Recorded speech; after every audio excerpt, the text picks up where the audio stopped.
Good morning, everybody. Mike Vacchi, Princetontrader.com, here with your Monday market webcast. All right, so back in the saddle, a couple days down in Florida. What we're seeing here, daily chart, we interacted with the upper band, nice little pullback in. They took care of the 9-day back on Thursday. However, we've talked for over a decade now about how the E-mini likes to trade with regard to the Bollinger Bands. Upper band, middle band, lower band, middle band, upper band. So upper band, middle band, lower band, middle band, upper band. That's pretty much your definition of a longer-term two-sided market, okay? The other thing you get are buy dips markets and sell rallies markets. So a buy dips market is when, the derivative or whatever it is you're looking at, it applies to stocks as well. If it's trading between the middle band and the upper band, that's a buy dips tape.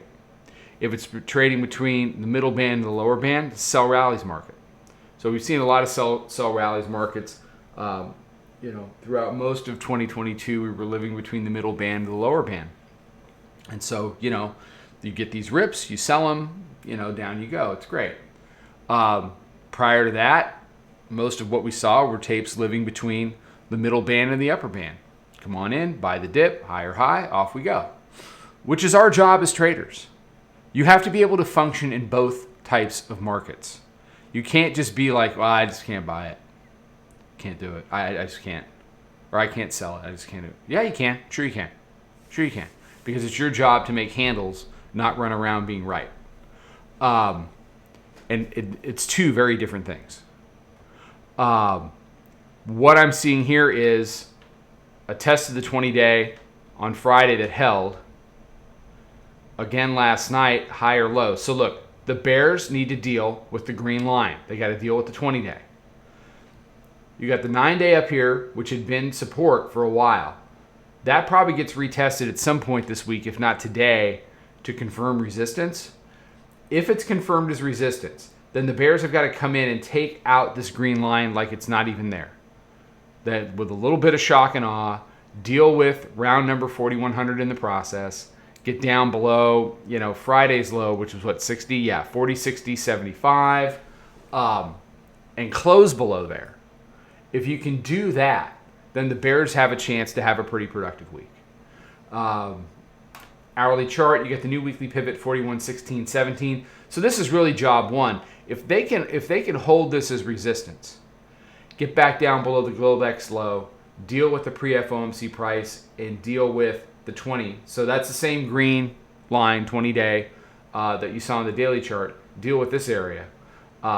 It's advantage bears. So really you're looking at, as we go into the week, you got the 9-day and the 20-day. Pricing below here, significant advantage bears. Pricing above here, significant advantage bulls. If it wants to churn for a week, then we're going to do this one. Hopefully they do it in a wide enough range that we can get work done and get handles made and just, move from day to day to day to day, which is, all we really, at the end of it all, that's all we care about. So, again, weekly pivot 41.16.17, proprietary moving average 41.06, volume weighted average price 40.97, hourly mid band is sitting down at 93.38. Bulls have done a good job of winning that battle overnight at the hourly mid band.